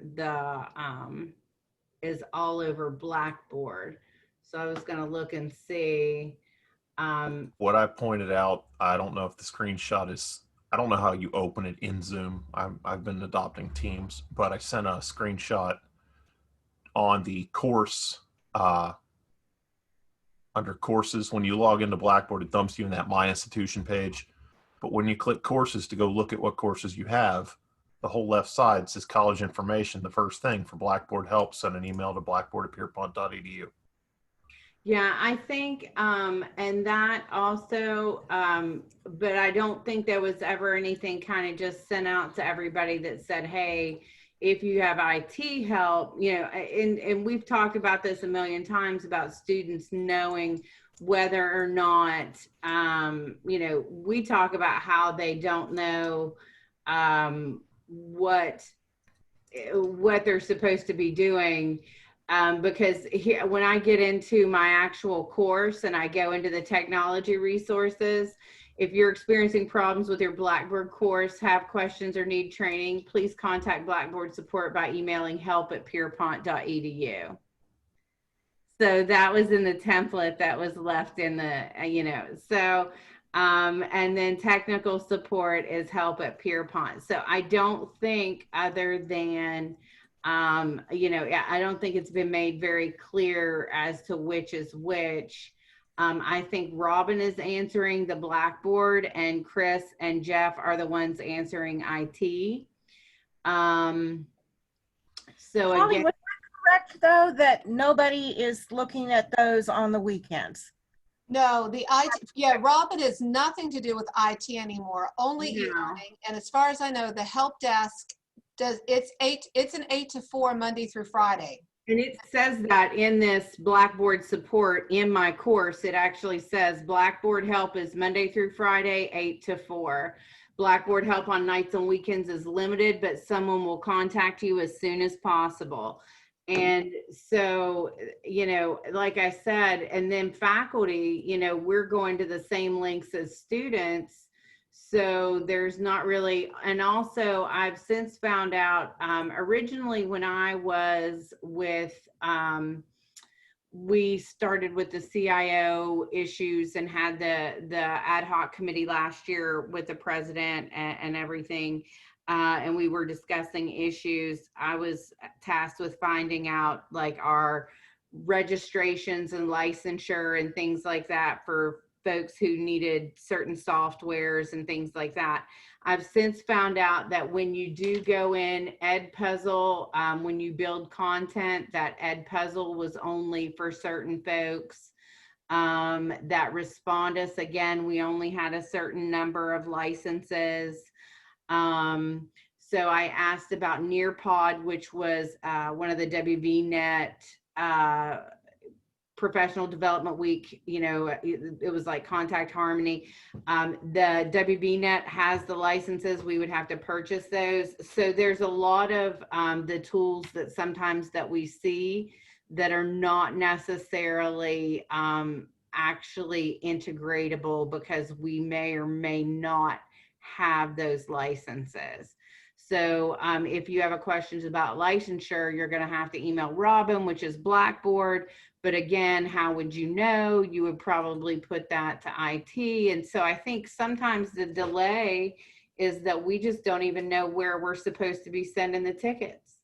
And then they're closing them before they aren't allowing faculty to say, I'm satisfied with your answer, the ticket can be closed.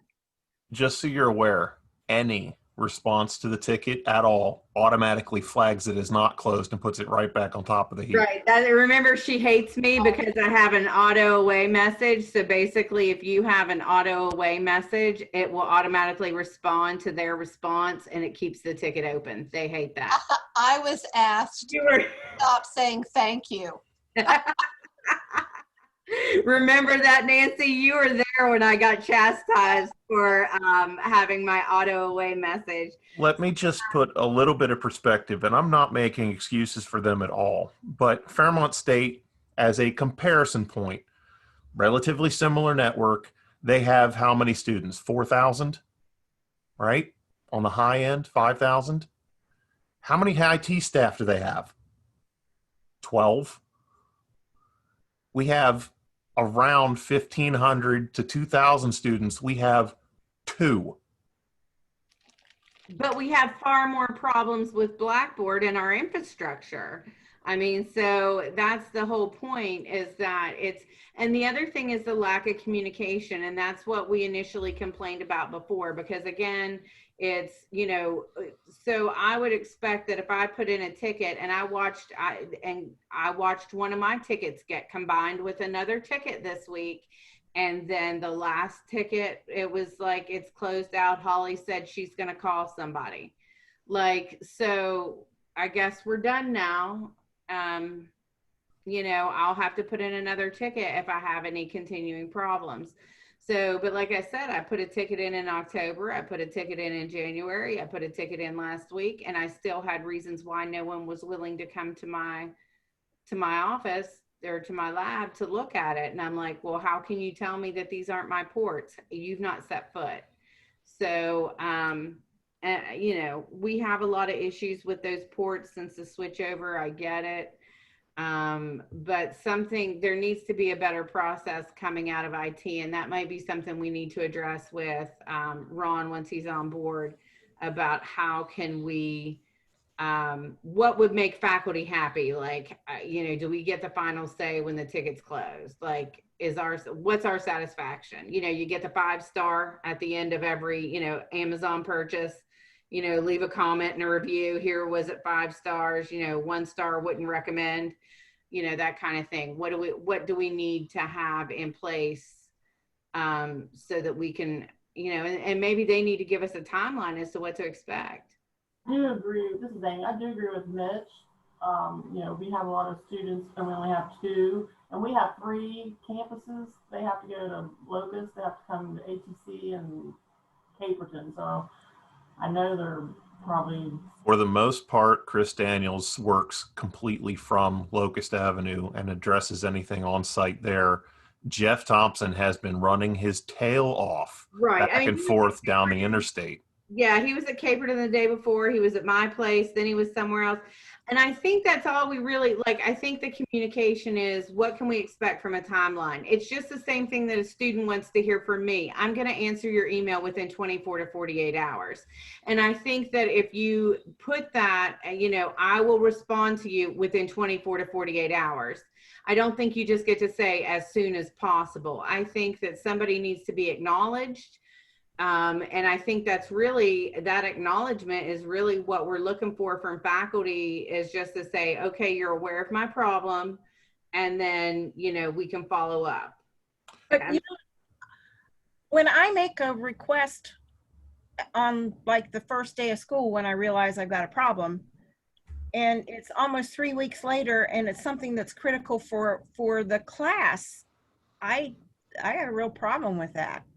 Oh, I have students complaining that I had to cancel a class in my lab, and they feel like it was my fault, but it was truly because we had connectivity issues and I wasn't able to get IT into the lab until yesterday to solve the problem. And I think I know why I've not felt this pain. They're very aware that if I can't get what I want, I will make it happen. Do it yourself. And they don't want me to break it. All of us.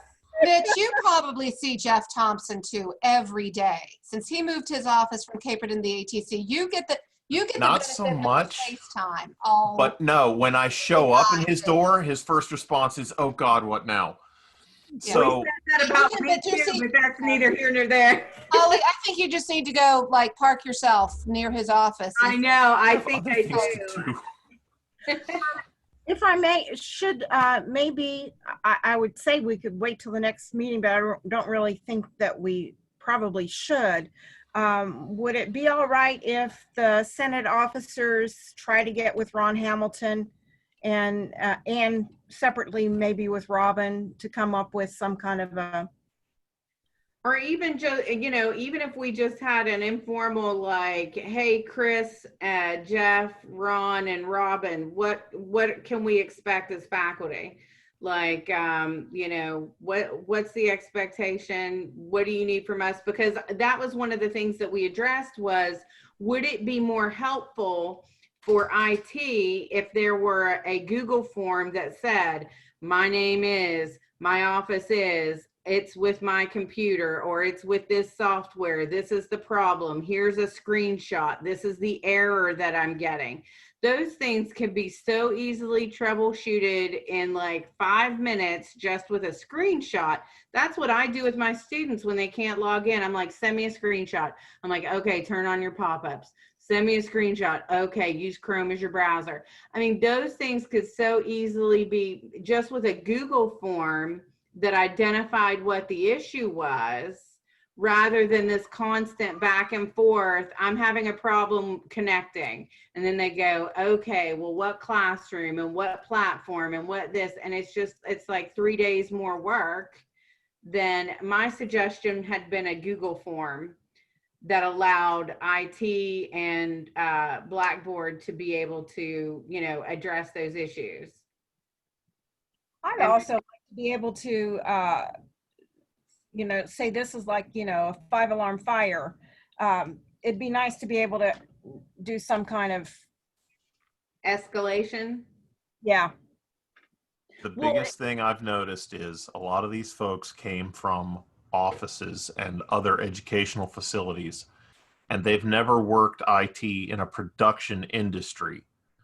Production industries don't have IT problems that exist for days. They have IT problems that exist for minutes before equipment crashes.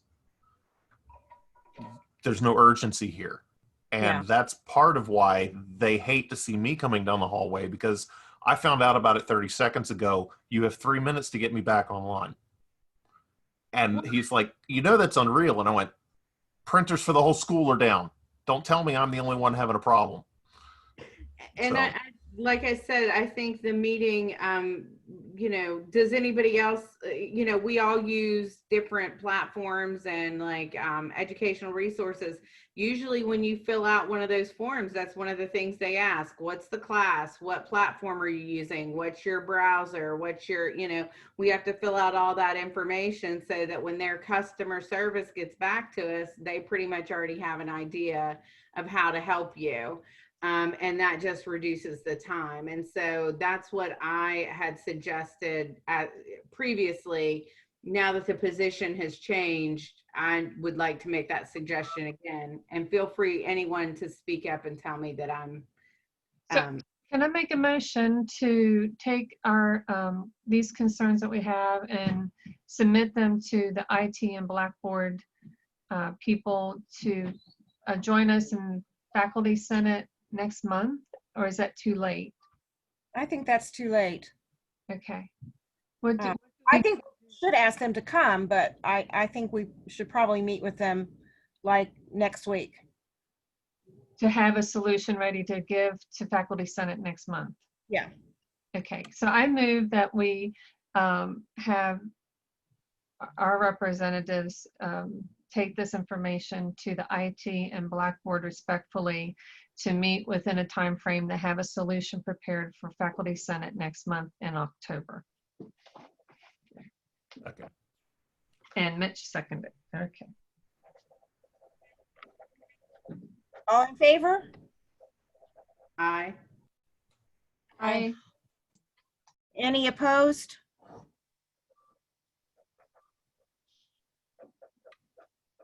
All right, Rachel and Holly and I will get with IT and Blackboard sometime next week and see if we can come up with something. I have added, for those of you who were not senators last year, I have added the confidence, no confidence procedure and policy and the Pierpont possibilities that has the job descriptions in there.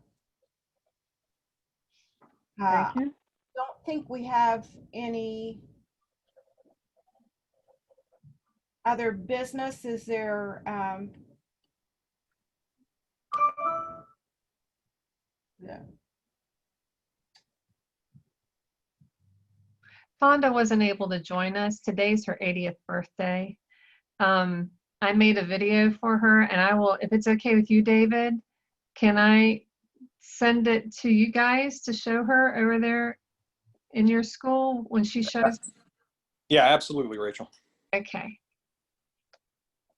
Yeah, it's open forum time if there's anything anybody has that we haven't already talked about.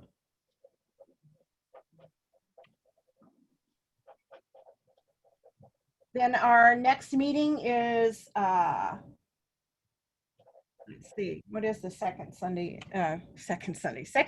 of October.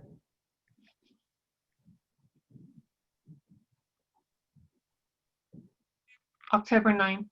October 9th at 1 o'clock. In the agenda, it says October 1st. Yes, I'll fix it. Thank you, Martina. Yeah, thank you.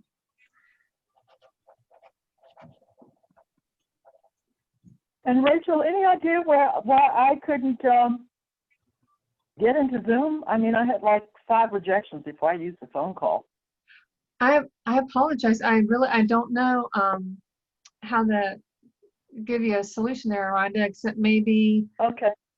Okay, not putting you on the spot, just saying. Is the 5 rejections, I went to the phone. Did you put the app on your desktop or? Well, I went straight to the first the email that you sent, or one of the emails that you sent, the last one, and then I went to the calendar. So rejections from both. So there you go. I'll check on that. Thank you for letting me know. Thank Well, you. if there's no other business, could I hear a motion to adjourn? I move, so I beat second. Les to it. Moved by Mitch, seconded by Les. All in favor? Aye. Aye. Any opposed? Thank you all for coming. I think we got a lot done today. See you. Good one.